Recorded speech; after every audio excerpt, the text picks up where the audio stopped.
Welcome to Staking Mondays, and we are live, guys. Welcome to the show. My name is Ken. I'm here with the CEO and co-founder of Staking Rewards, Marco Schmiedel. And today we have with us Claudio Cossio, co-founder of Metapool, a liquid staking protocol built on NEAR. And let's jump right into some lightning round short answer questions. Claudio, what was your first experience in crypto? How did you get started? Yeah, so my first experience was 2018. At that time, I was like a limited partner at a fund here, a local fund for LATAM called Hackers and Founders. And they wanted to launch a liquid fund when those things were a thing. And so that got me started into understanding Ethereum and smart contracts. And at that time, I was building products for an Atlassian developer partner. So not really too much into crypto, just some BTC. And through that interaction, I got started thinking on, okay, how can I build products on top of a smart contract? Well, that didn't go well, but anyhow, it just I took the I definitely went down the rabbit hole, and yeah, so it's and have been full time in crypto since December last year. So I had to do moonlighting for a couple of years, just to get things running. But it was through Metapool and the support of the NEAR ecosystem that I'm here. So really happy about that one. That's a great story, and yeah, glad to have you here now and building Metapool, doing amazing stuff. So outside of Metapool, like what projects are you super excited about right now in the crypto ecosystem? So for us, it's definitely GameFi. GameFi is a big thing, right? Yes, of course, native DeFi. Yes, of course, there's a bunch of stuff, right? But what's really where I see a really green field is through GameFi, right? Not so much Axie like play to earn, but more so how can, for example, this is one thing that last year during pandemic, right? I spent around $800 on Fortnite. $800. And I say, like, that's a and now my kid doesn't play Fortnite anymore. So those dollars, or I don't know how they bucks, I don't know how they call it, they're there, right? Not accruing in value, not doing anything. And was thinking, you know what? You know what would have been great? And I would buy this. If Fortnite had a token, I will buy it, I will stake it, and then the rewards go to for my kid paying their stuff. But not only that, maybe I'll buy the Blizzard coin, and then I stake it, and the rewards can go to any of the games from the Blizzard catalog, right? And so for me, that got me started exploring GameFi, and it was through the Human Guild network in the NEAR ecosystem that I started to explore more and more around it. It's still really early days. Like if crypto is really early days, GameFi is like, I don't know, man. It's like really pre-alpha, right? And so, but anyhow, so for me, it's super excited about how can we get consumer interaction through games, which is not crypto is not at the forefront. It's more the game and the game dynamic. Yeah, and it's going to take probably a major platform like Blizzard or Fortnite to release a token like that for this mainstream adoption to take place. But maybe this next question relates to GameFi. If you had to pick a sector in crypto that you think will create the most upside surprise in the next 24 months, what would it be? So there's two things, right? So yes, GameFi is another one. And for example, there's I'm really excited about what Adidas has done in the crypto space. I think that's how can you grab a mainstream brand, link it to a crypto project, and make that onboarding process. So I think we're gonna see a ton of that stuff.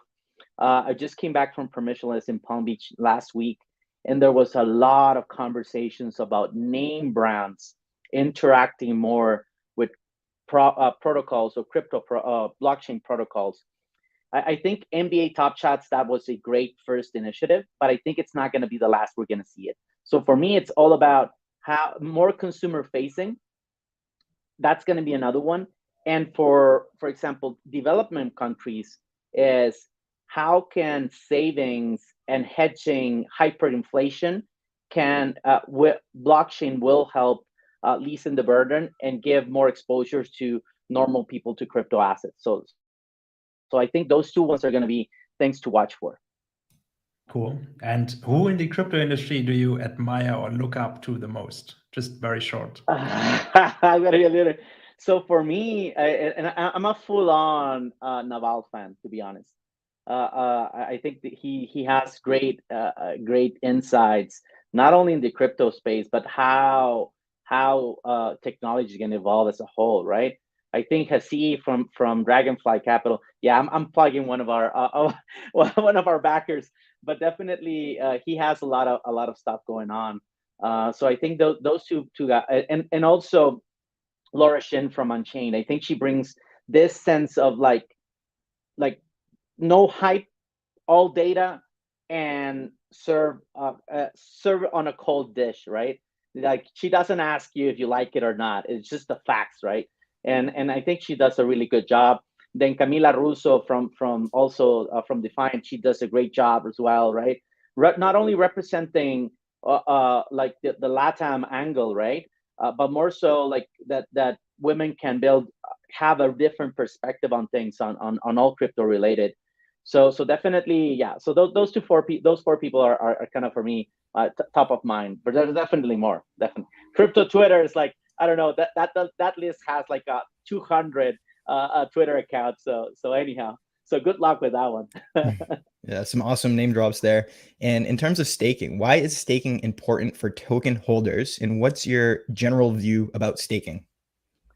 So definitely staking brings not only is it a default value proposition from a proof of stake network, but it's also how it keeps something how it improves its Nakamoto coefficient, right?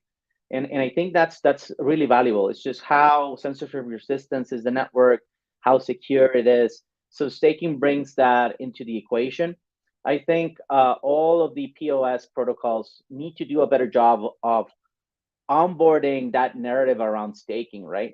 Right now, it's not only about the APY, and it shouldn't be just about the APY. Yes, that's a default feature that is like the carrot that brings people in, but then you need to understand and explain to users why it is important and why allocation of those tokens to a diversified network of nodes is critical for the value of the protocol itself.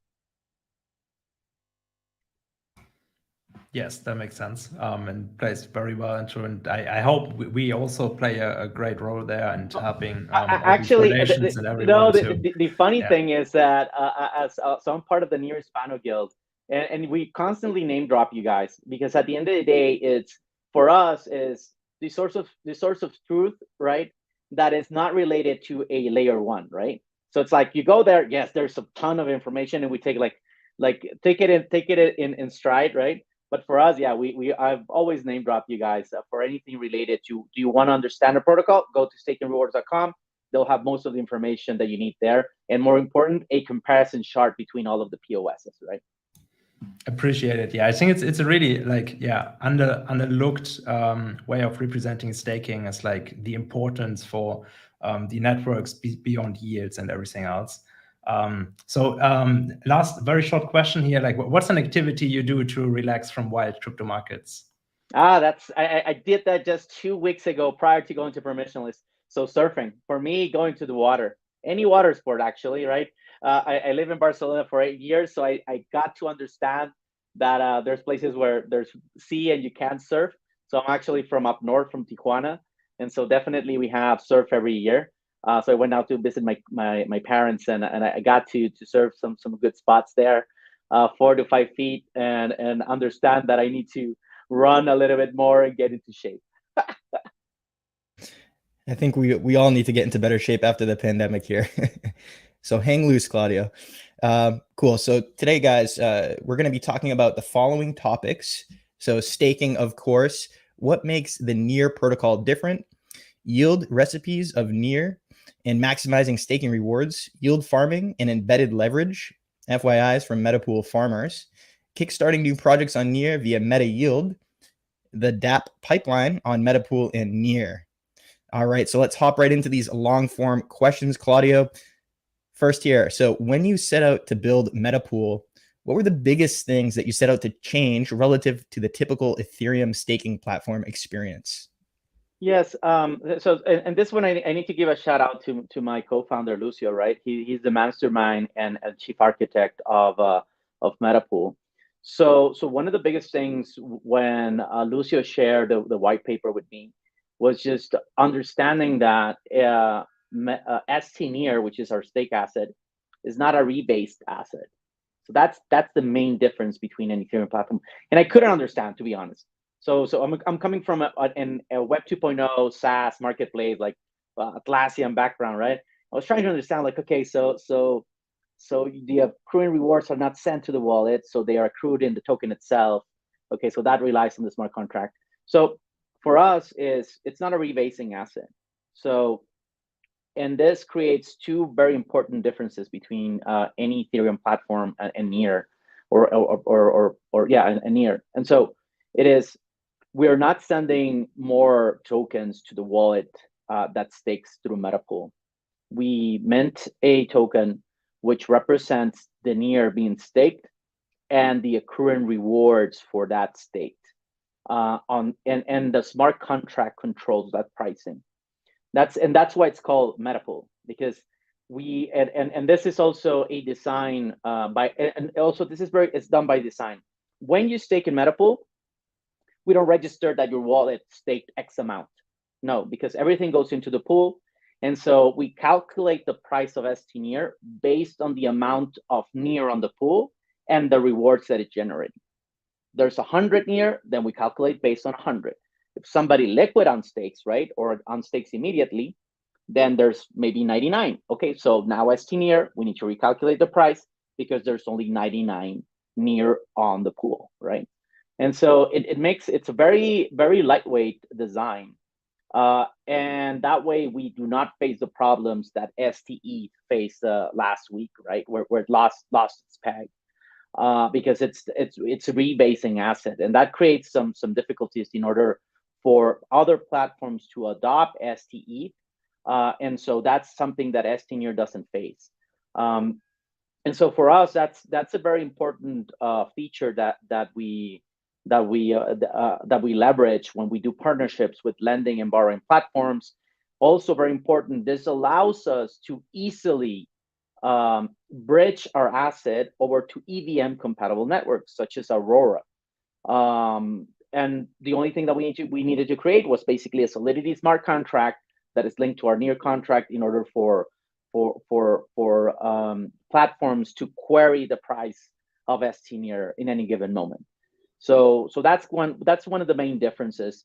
But this is fully on. I need to give a shout out to Lucio. He's the mastermind behind it, right? I'm just the one pushing the narrative, building the community, and making sure the product does what it does. So it's been a good 9 months since we launched on mainnet on August 23rd. And for now, there's been some good adoption both on the EVM side with the Aurora network and also on the NEAR native side. Awesome. And can you walk us a little bit through like why you decided to build on NEAR protocol, and like maybe talk our listeners a bit through like the key revolutionary aspects that NEAR protocol brings to the table, and like why it will have like significant staying power compared to Ethereum as well?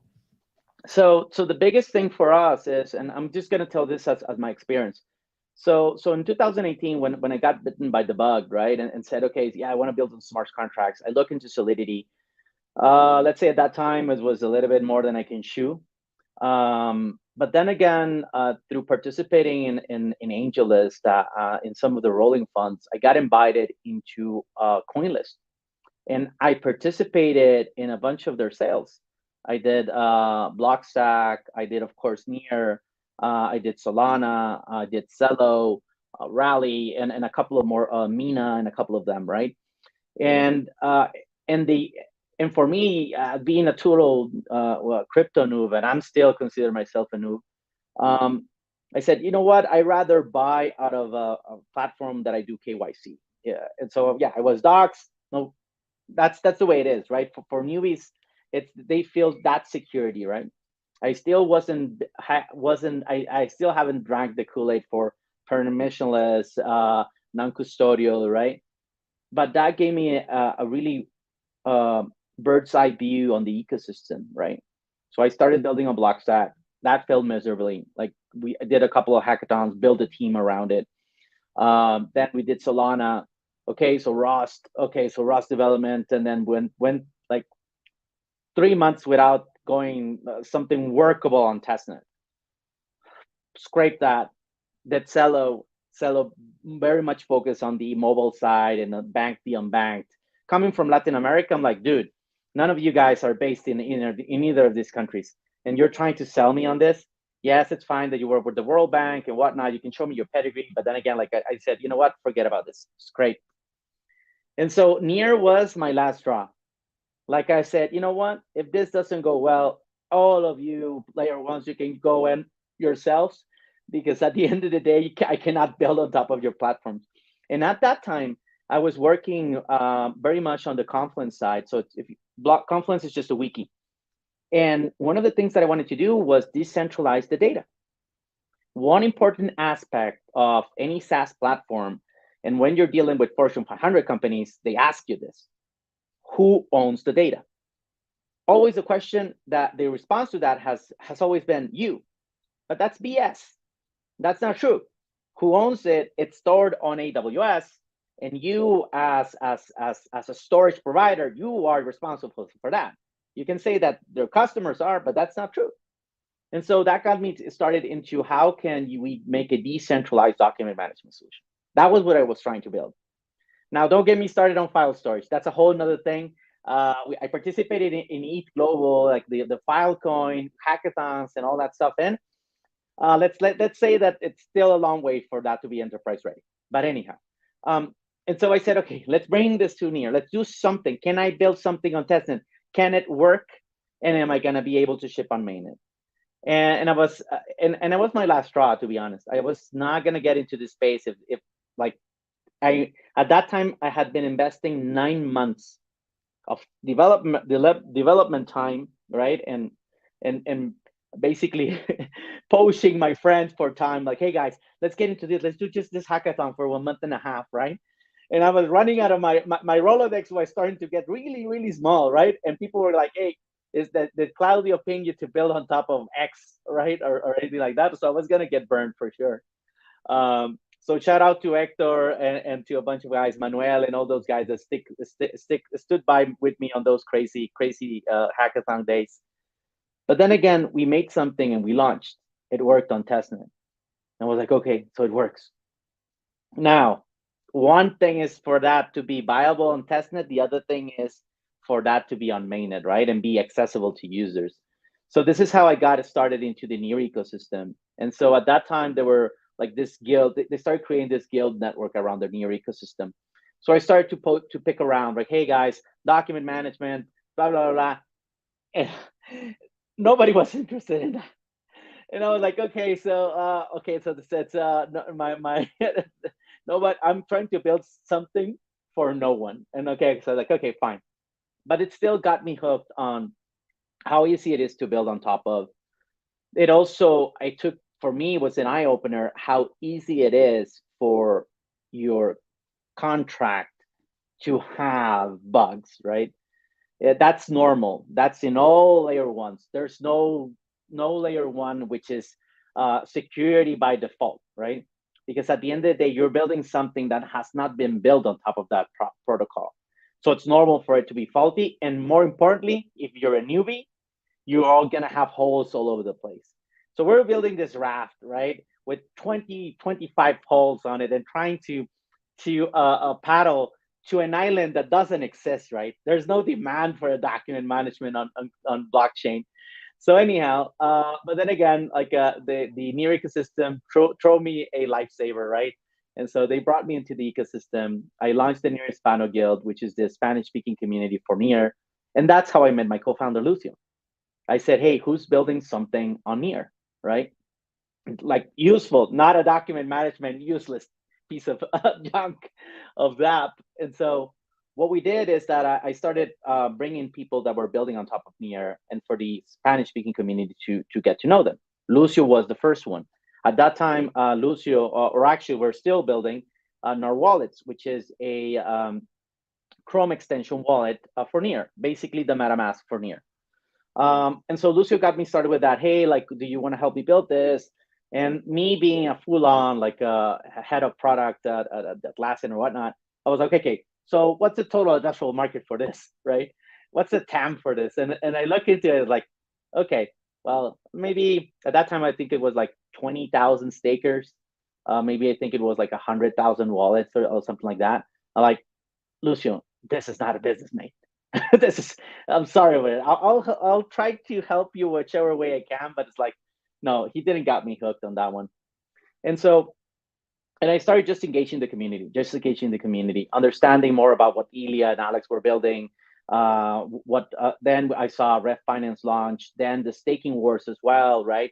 A bunch of node operators coming in and trying to get the ball rolling. And for me, it was a really nascent community, and I really had a reminiscence of like when the Google developer group started more than 12 years ago, where it's like small 3, 4, 5, 6 teams, right?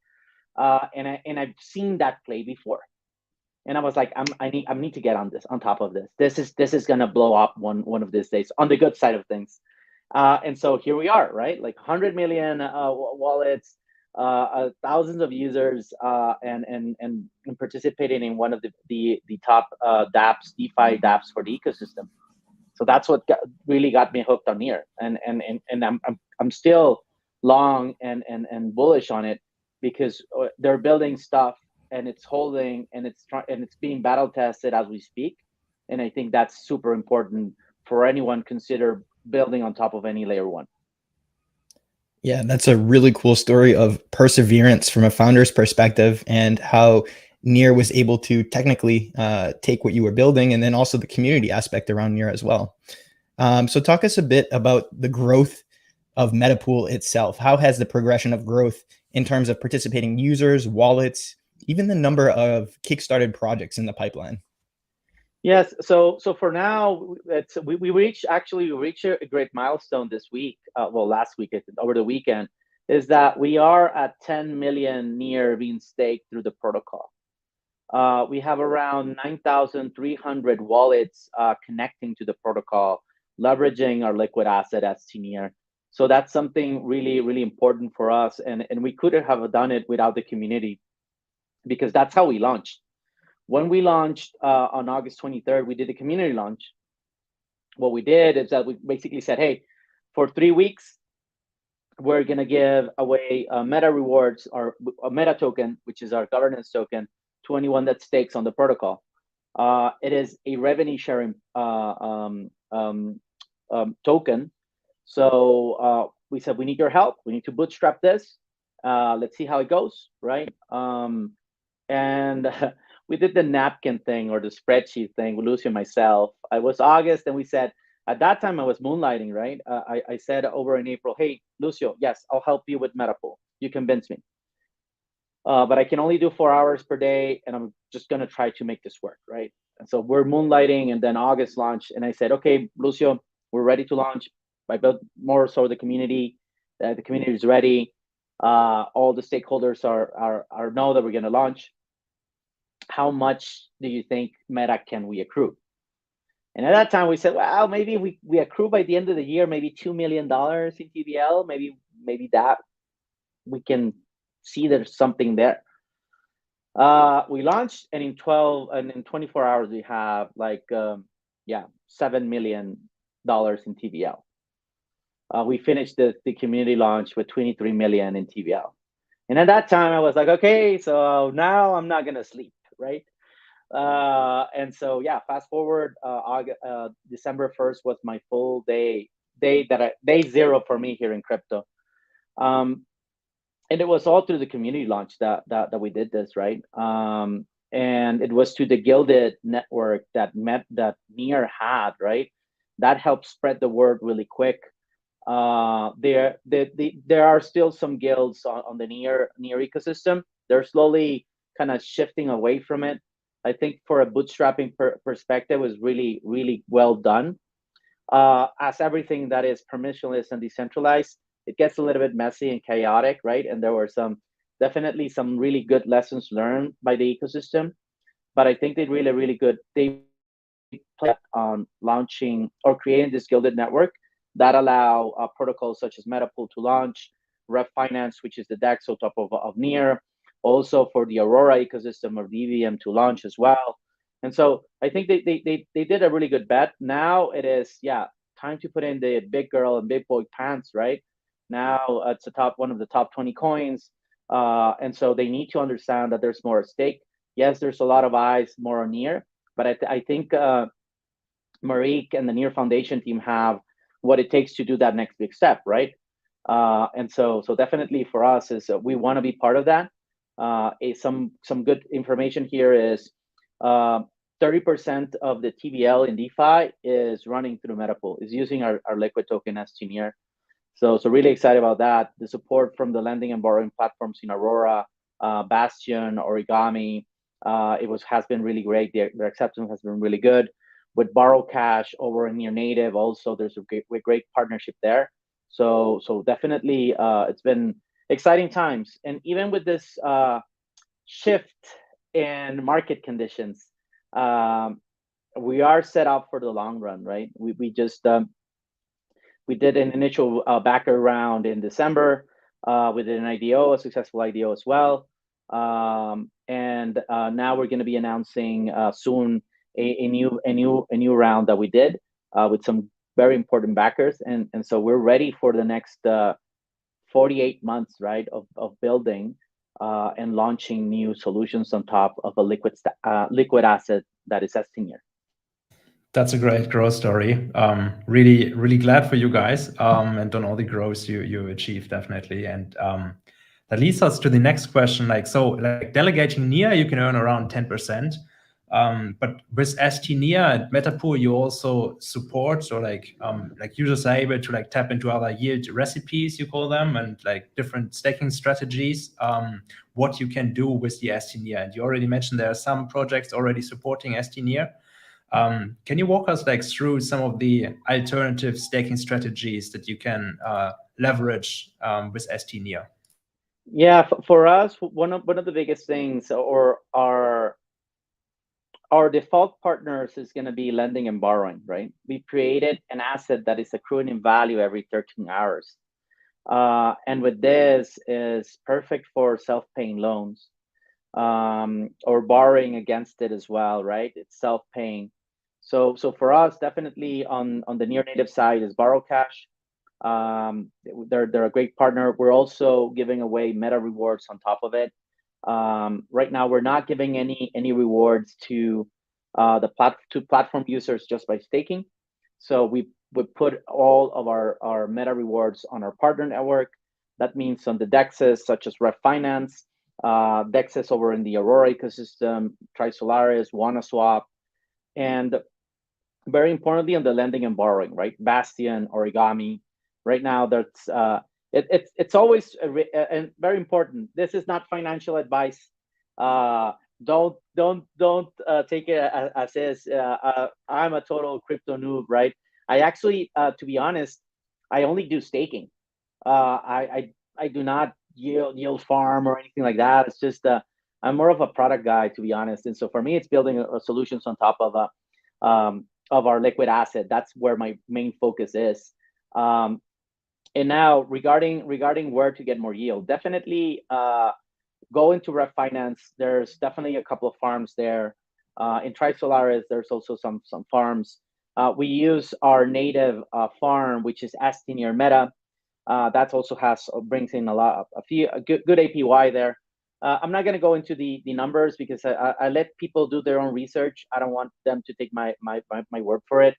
But anyhow, so definitely for me, the most important thing is, can we bring this to GameFi? Can we allow this to go into the metaverse as well? We're partnering with Nearverse. We're partnering with Nearton as well, which is our native metaverse platforms on NEAR, and try to understand how they can leverage our liquid asset. For Nearverse, one of the things we're discussing is of course, they're using their NEAR wallet. They will have their stNEAR there. And if they want to buy some land, they can just stake internally through the metaverse their NEAR. And so they're going to get stNEAR. And that's kind of like on the back channel, right? They can just go deposit NEAR. And that's one of the biggest things we're going to be building in this next couple of months, is can we build liquid staking API so anybody can integrate liquid staking into their platform. So that's up and coming. I'm giving a little bit of an alpha there for everybody here. And that's how we see evolving, to be honest. For us is, can metapool.app disappear, right? Can we build full-on infrastructure provider? And so that's one of the biggest bets we're going to be making. And that way we can be anywhere, right? NFT marketplace is also, can I pay for NFT with the NEAR rewards, right? So that's something we're exploring with MetaYield, right? Which is our crowdfunding platform that we launched 2 weeks ago. And so we're exploring, right? For us is we have a yield-bearing asset called stNEAR, and then our job is to find the best use cases and that build value for NEAR token holders. That's our vision of everything we do. We put NEAR token holders front and center of everything we do, because we're in it for the long haul on this one. And if our interest is always in bringing value to them and bringing value to the protocol, I think we will be set to be one of the leading platforms built on top of NEAR. Yeah, I think the NEAR ecosystem is very lucky to have you and your team on board here supporting the long-term vision. And for the people watching, you just dropped a bunch of alpha there. So be sure to rewind that part of the episode and check out all the alpha that Claudio just dropped for you guys. And for our listeners who aren't as familiar with NEAR, if there's one thing that differentiates NEAR from other smart contract platforms, what would it be? And why should listeners start using NEAR today from a technical perspective? What makes it better today, and what will ensure it keeps that competitive edge over the next 6 to 12 months? So there's definitely a couple of things happening, right?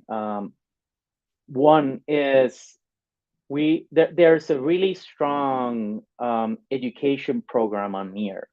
It's called NEAR.University. And there's free training there. There's 5-day boot camps. There's like 3-hour courses. It depends on your appetite for knowledge, right? And I think that's a very long-term approach to building the ecosystem, because one of the arguments that I always had is like, people, yes, we want to go to LATAM, or we're going to go to Africa or Asia, right? For development countries, right? And my first take is like, you need to educate. If you cannot educate, then you're not going to have enough users that will understand the value you're creating, understand that it's a long-term approach to building value, because we've known, I think the Terra situation has put us everything in the clear that short-term gains do not work in crypto. They eventually will get gamed, or they eventually will go nowhere. And so by having an educated audience, then you start to build the necessary base for two things to happen. One, for people to understand the value, right? The short, medium, and long term. And then second, you build the necessary skill sets for them to build on top of it, right? And so you start really with something really, well, I'm being trivial. You start with something not as robust with WebAssembly to build smart contracts on. The problem with the WebAssembly smart contract is that it's not upgradable. So once you build that, and it's based on JavaScript, basically. Oh, it's based on a scripting language. I don't want to get some hate mail there from the devs, right? And so it's built on top of a scripting network. And so it's very easy, more digestible, right? And then if you want to build an upgradable contract, you go to Rust. There's a gap there. It's not something trivial from going from a scripting language to a Rust language. And so, but then again, you start to understand the fundamentals. And through NEAR University, you start to understand three important things. One, how to read a smart contract, how to design it, and how to deploy it. That's really important. So I think that's where I think it's a key differentiator from many of the other POSs. It is one of the good things, because yes, everybody is like, read the docs or read the white papers, right? And for example, in the Ethereum space, there's a lot, and don't get me wrong, there's, for example, in Latin America, there's like Blockchain Academy, Platzi.com, Udemy, and Khan Academy. There's a bunch of content there, but it's not curated, right? Like the Ethereum Foundation is like, there's the content, you roll your own, do your own research, right? But to noobs or to normies like myself, it's like so difficult. And you need to understand that it's like, for people who say, it's like you go into the tube, right? In London, is mind the gap. Yes. For you will see the difference. The Londoner, they just go and they don't give a rat's ass about the gap, right?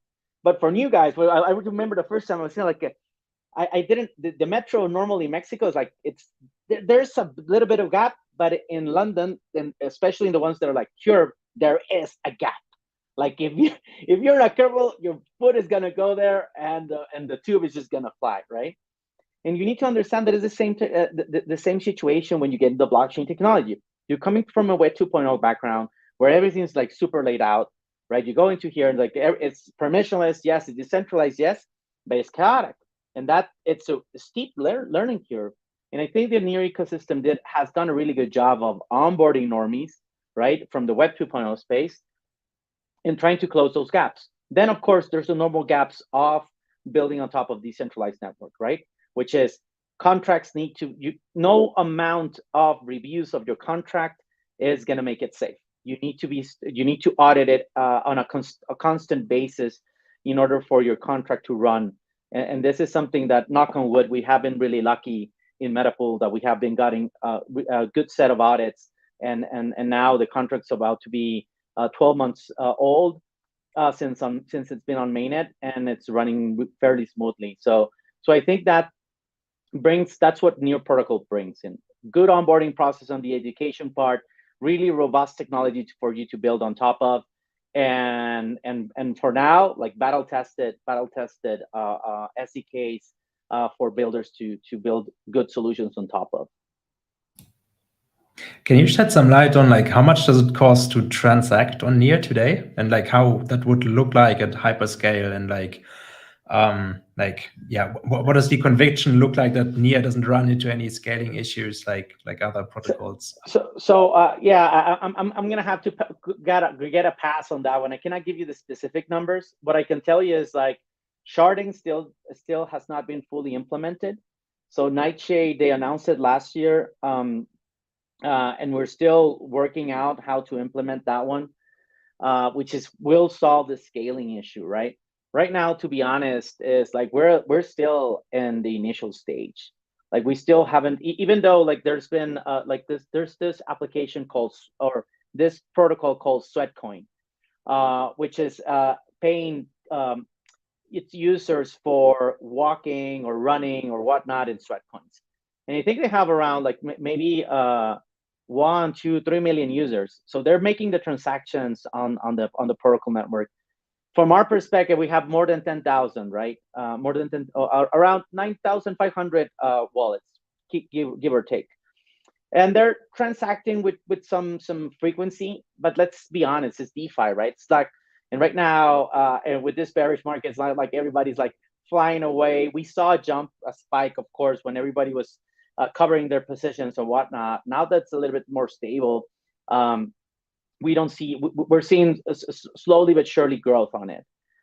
So I cannot give you the exact numbers on that one, but what I'll do, I'll write something. That's my compromise to the Staking Rewards community regarding about the transactions that right now Metapool can support, right? What we see that in the future, but I think we're at an early stage, right? One of the things that we need to also to understand is that design has held up, right? We haven't seen, we've seen 1, maybe 2 hiccups based on like our RPC server outages. But there, I think something that, you can't control hardware sometimes. And for more DevOps teams that you have there, someone's gonna drop the ball. If AWS has dropped the ball, like what can you tell of anyone else, right?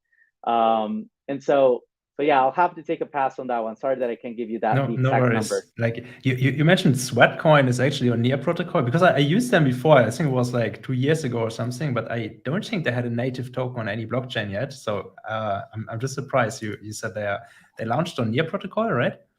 Yes, they're on NEAR.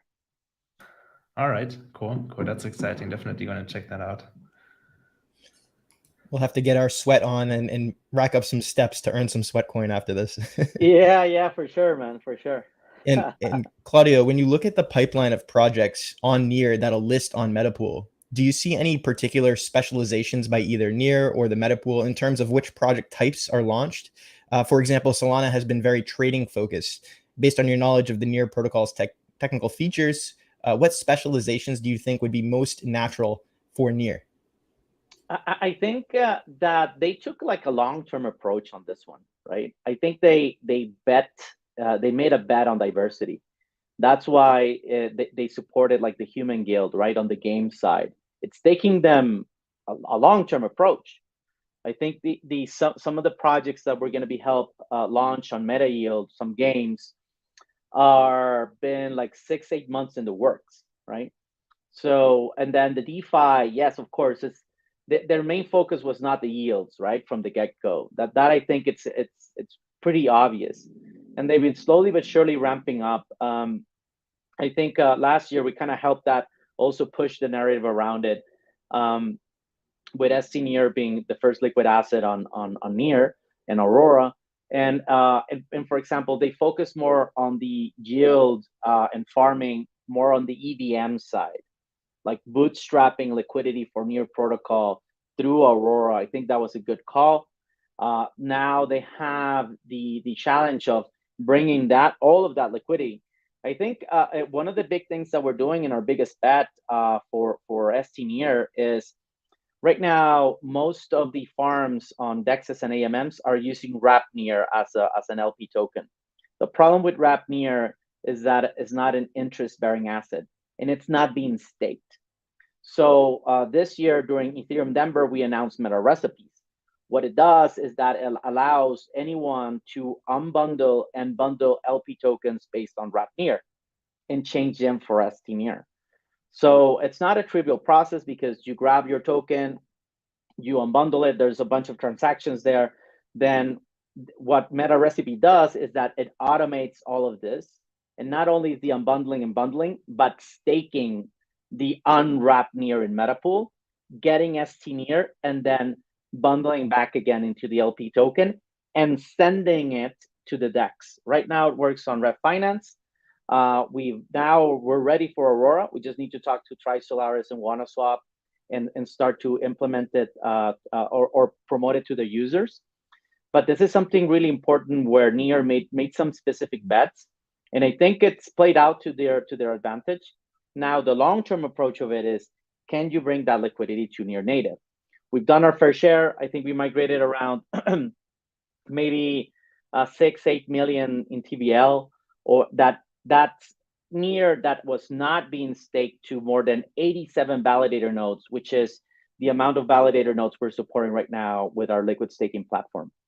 And so for that I think it's the diversity has its shortcomings, but I think in the medium and long term will play good for them.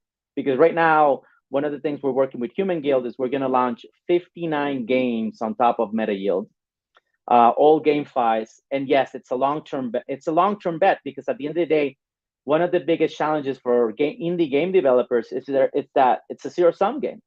Either the game flies or the game crashes. It's as easy as that. There's no in between. But we think that helping builders play the long-term game, I think that's something important, and that's what we're building with Meta Yield, right? Is we're allowing supporters of these projects to stake their NEAR, for them to send the NEAR rewards. The NEAR is going to be locked for 12 months, so that we can guarantee that all the complete APY was going to go to the project, and then after the 12-month, the project tokens get unlocked, and the backers get the NEAR back.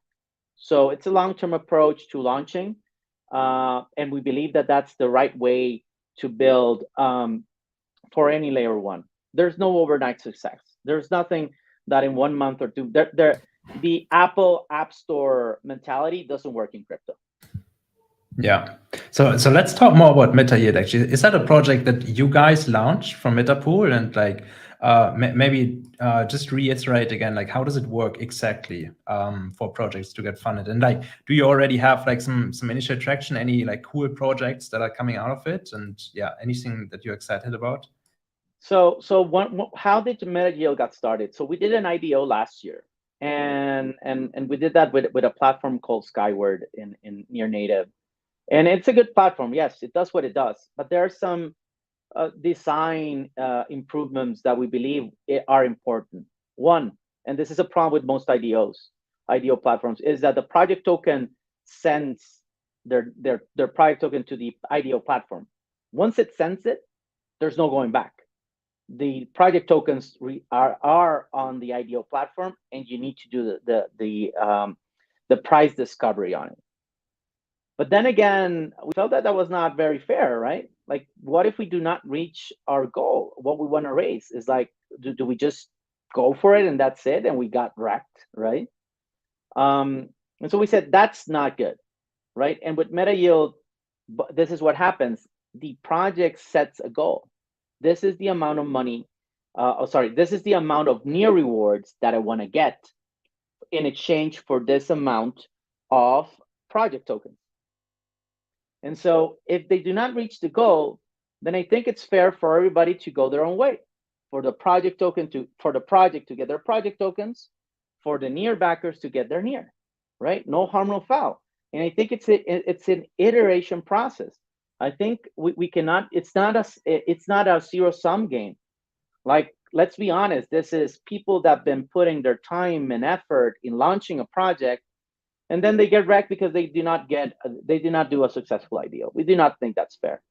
And so that's why we built this long-term approach. And also for the backers, like now in a bearish market, of course you don't wanna exchange your NEAR for a project token, which is higher risk, right? In the sense of the utility and value will create. So what we said is like, would it be okay for you to back projects with your NEAR rewards? And they say, well, yeah, if I like the project, I don't mind put it 100 NEAR or maybe 1,000 NEAR and back them up with the NEAR rewards, right? I'm not risking my main asset. And so with that is how we came up with MetaYield, right? And also very important, this is also a way for protocols or platforms on top of NEAR or Aurora to diversify their portfolio or their treasury, sorry.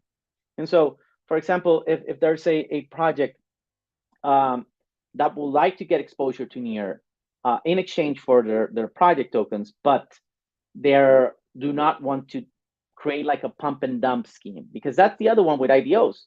Once the IDO is done, all tokens are unlocked, and project tokens can easily be front run, or they can create pump and dump schemes, right?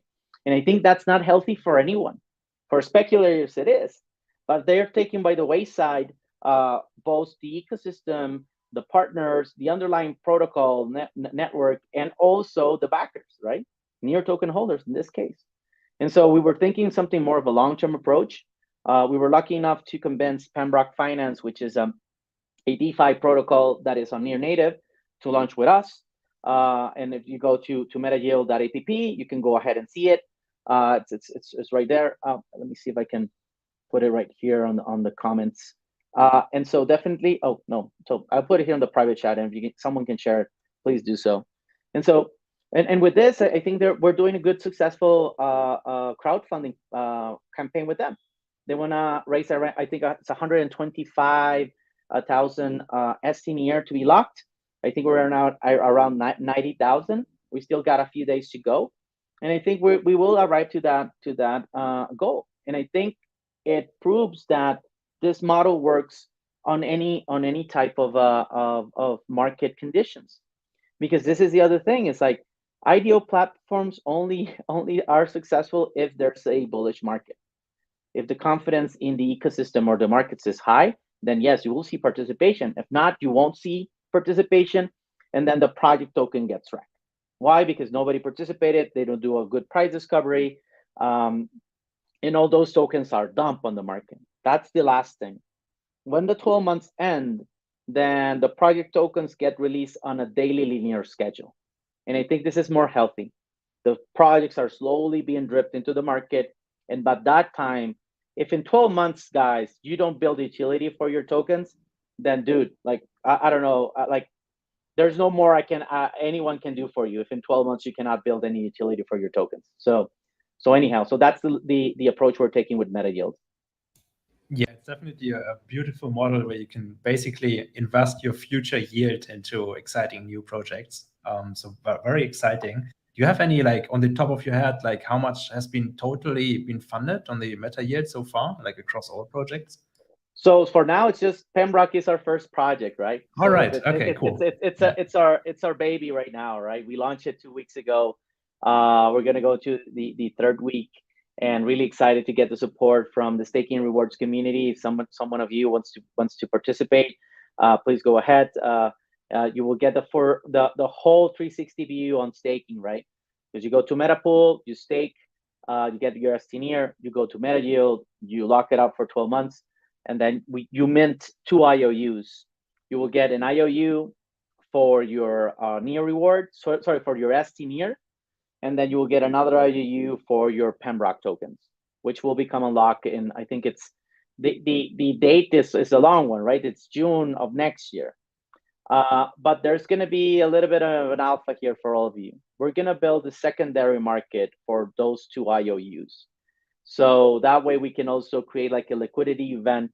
We're still figuring out what's the best way. Of course, it's not, we want to avoid pump and dump schemes. But if, for example, Pembroke Finance is on mainnet and they create enough utility for the token, we might open that up to be tradable in the secondary market for maybe like 3 or 4 months. But we're building a secondary market for the IOUs being minted through the crowdfunding campaigns in MetaYield. So that's an alpha for the stake and rewards community. Yeah, guys, everyone watching, be sure to check that out, metayield.app, for some great alpha. And Claudio, shifting gears a little here, slightly off topic, but can you talk a bit about the Terra ripple effects and how it will influence the evolution of Metapool or even the broader NEAR protocol? For example, we've seen some dislocation in ETH versus staked ETH as a result of the collapse of Terra. How would Metapool ensure against these kinds of ripples from a black swan event? Yeah, I think the most exposed our protocol is if the NEAR protocol network goes down, right? And to be honest, that's something that the ecosystem is working hard on, right? Right now, the Nakamoto coefficient for NEAR is not healthy, to be honest, right? It's like if 7 of the top 10 validator nodes go down, yes, you will see a hinder in the performance of the network. That's something that the NEAR core team knows and understands, and they're working hard in onboarding more validator nodes into the ecosystem, right? And so that's why we launched an education initiative called Staking Parties.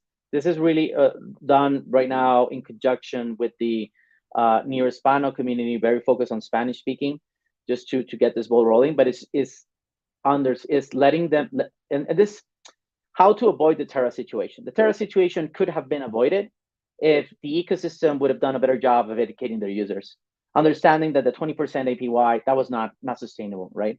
And I think, and this I really recommend the last Unchained episode where Hasib and a couple of the, Hasib from Dragonfly leads this conversation. And because they were an investor in Anchor, right? Anchorage was it, or Anchor Protocol, I think it was. Anchor, and they said Anchor, and then they said, well, when the DeFi yields went down, Anchor did not do anything about it, right? They still maintained the 20% APY. But then again, there was, yes, somebody called Wolf a couple of times, right? But it was really isolated. And I think the Terra ecosystem did not do a good job of educating their users. That wreck could have been avoided if people would have been more educated about what was happening, what was going behind the scenes, in the sense of, was it sustainable for the protocol or not? So that's something we're doing with Metapool as well, right? We're educating our user base, so they understand the risks that come with putting stNEAR as a collateral, right? Understanding that yes, you're gonna get liquidated if your positions are not good, or if you put in too much leverage, right? And this is something that slowly but surely we need to be doing. The NEAR Foundation, of course, have stayed away from anything DeFi because there's some regulatory and compliance things around it. And I understand that the Terra Foundation would have been on the same position, but they need to do something, right? And I think that's Proximity Labs, which is a spin-off out of the NEAR Foundation. I think they have like and they're a means to fund DeFi protocols. It's proximity.dev, and they have around like $350 million to distribute to DeFi protocols. So definitely, if you're interested, hit them up. But that's the right way. Like they're funding specific initiatives to onboard new users, right? And that's very important. I think, and to be honest, no amount of education, it's gonna make up for someone that's greedy, right? There's no way around it. That's why it's one of the 7 sins, right? And so you need to understand that, yeah, people were greedy. They got in too much leverage, and now, yeah, they're wrecked, right? They're trying to spin off another one. Is it gonna go off? I don't think so. I don't think so. You get, there's like, and this is like reputation. This is really, really important. This is something that for Lucio and myself, that we are docs, right? Like everybody, we're not an anonymous project. We put ourselves out there because we understand that that also gives a vote of confidence on who's behind the protocol, right? Who puts their name on it, right? It's not like some unknown guy or anonymous guy there, right? And I think that's very important, right? You judge a project based on the people that are running it. It's as easy as that. You cannot, for more permissionless and decentralized that you want it. I think that people that are running a protocol define the culture around it and the opportunities around it, right? And that's why we always state like NEAR token holders front and center of everything we do. That's it. That's our long-term approach. And as long as we keep to that value, we will create value for the ecosystem and for the industry as a whole, right? So yeah, so that's my 2 cents on the Terra situation. Yeah, thank you for the insights there. And I think we have some good community follow-up questions that we can ask later here.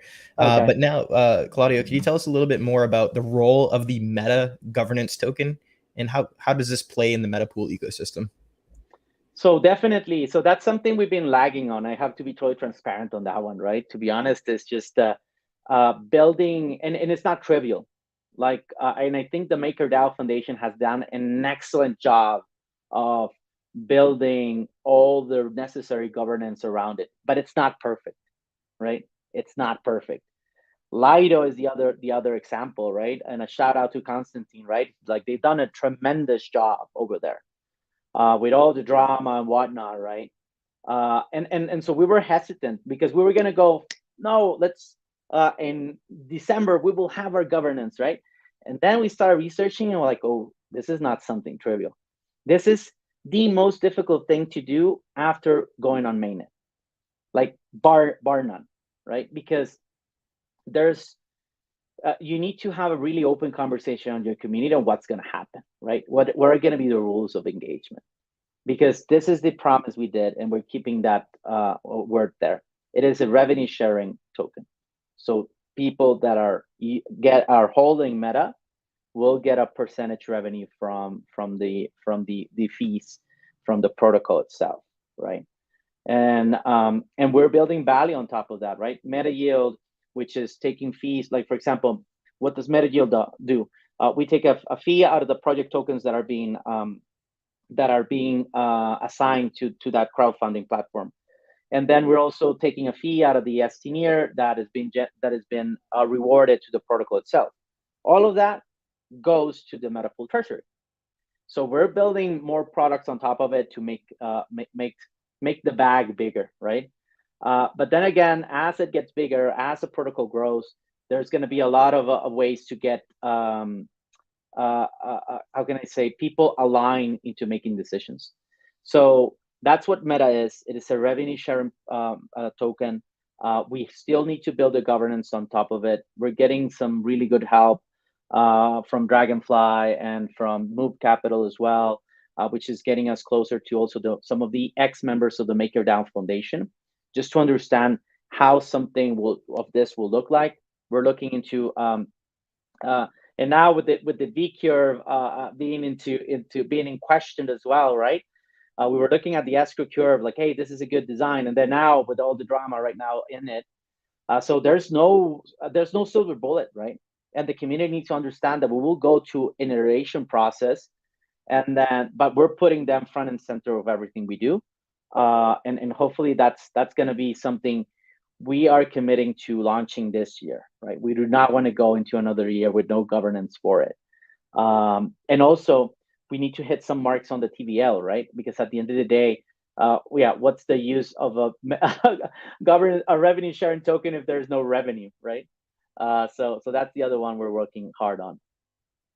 Really cool. So I think that's some good news for everyone who's staking with Metapool. Watch out for something coming this year. And also, before we go into the last question, if you have any questions in the community here, just drop it in the chat. We'll move over to community questions in a bit. So just anything about NEAR, about Metapool, about MetaYear, just ask your questions now. Claudio's on the show live. So yeah, just drop your questions. And then the last question from our side for today, like, what does the world look like in a decade from now if you're widely successful with Metapool and like all the projects that you're working on? So definitely for us is, how can a liquid asset be a tool to onboard normies, right? We're working hard on that one. It's not trivial, right? For example, right now there's this mobile application called Xcapit. They're based out of Argentina. And you need to understand something. The 100% APYs or 200% APYs, they were not real, to be honest. It was just something that it was funded by the protocol itself, by some of the backers or VCs, in order to drive usage, but it's not sustainable usage.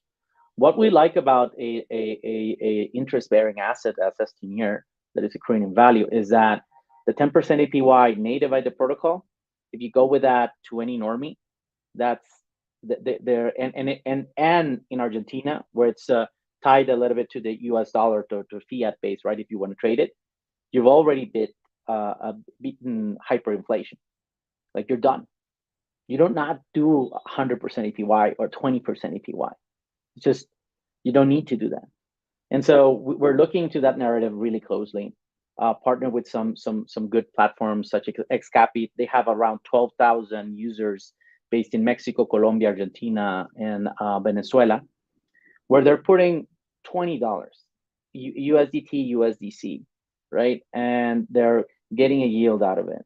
And so we're working with them closely to say, hey, how can you support stNEAR, right? That's accruing in value, right? Now with the project, and I see that mentioned USN, right? Yes, it's coming. If you go, my 2 cents on the USN side, I cannot talk for the central bank. We are hopefully going to collaborate with them, right, in how they can diversify their treasury. And more importantly for us is, can this be an off-ramp and on-ramp tool for development countries, right? We don't need $1 million. We need to understand that people here, they earn about $1 or $2 per day, $3 per day, $4, right? And so if they could put in $1 and get 10% APY on it, they're golden, right? Yes, you can borrow, lending, whatnot, but that type of use cases, that's where that's how we onboard the next billion users into crypto, right? And that's our bet that we're going to be making, is how can stNEAR be a tool to onboard the development countries into the DeFi, not only the DeFi space, but the crypto and blockchain and decentralization ethos that we are betting on the future, right? It's a really powerful statement there. I think we all wish the best success for you over the next decade plus here. And now we're getting into the fun part of the show here, Claudio. Do you have any announcements you want to kind of share or reiterate here on the channel? So yes, so definitely just give a shout out to the NEAR ecosystem, right? I think they've done a really good support. They supported us during all this few months of going back and forth and understanding how to grow in an organic protocol, right? We did not, when Lucio and myself launched, we did not get a grant from the NEAR Foundation. We did not raise any VC funding. One of the imperative things that I told Lucio is like, I'm gonna put my time into this, but we're gonna launch this with no safety net, right? And I think that was a good testament on how healthy the NEAR ecosystem is to support organic projects, right? Not everything needs to be VC funded. This bear market is gonna really separate the big girls and big boys from the kids, and so definitely with that, it's just yeah, just grateful to be here with you guys. Thank you very much just for having this space for us to discuss what we're building on top of a liquid staking asset, which is stNEAR. Absolutely, and you're welcome. You're welcome back on the show anytime, Claudio. And now we're going to get into some community questions here. So first question up is from Millis, and simply, what projects are planned next on MetaYield? Yes, so the next one is going to be DAO Records. It's a decentralized music DAO. So yeah, we're supporting full-on diversity of projects. We're also supporting. Then there are going to be 12 games from that the Human Guild is going to be coming in. I cannot name drop them because here's another alpha for you guys. So we're going to be implementing meta voting on top of the MetaYield. So you will have to vote with your meta tokens in order to get the new projects coming into the ecosystem and into the platform to crowdfund. So that's up and coming. So we will have 12 games that will kind of, how can I say, vouch for your meta tokens in order to be allowed to be on top of the crowdfunding platform. So yeah, so that's kind of the pipeline that I can discuss right now with you guys. Awesome. And then we have another question here in regards to the stablecoin on NEAR. You already mentioned that's probably like a way to onboard like thousands of new users. Do you have any other insights there? Like, is that has the latest Terra event affected the rollout of the stablecoin on NEAR? Yeah, I would definitely invite everybody to go ahead and read the docs from the decentral bank team, right? They updated them. Yes, good feedback on them was like, hey, you quoted a lot UST.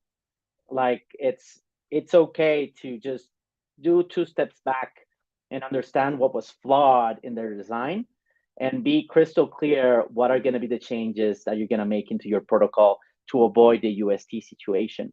One of it is like, yes, it's USDT and it's NEAR backed, right? That's about it. Where we want to help the central bank is basically they can leverage stNEAR to diversify their treasury, right?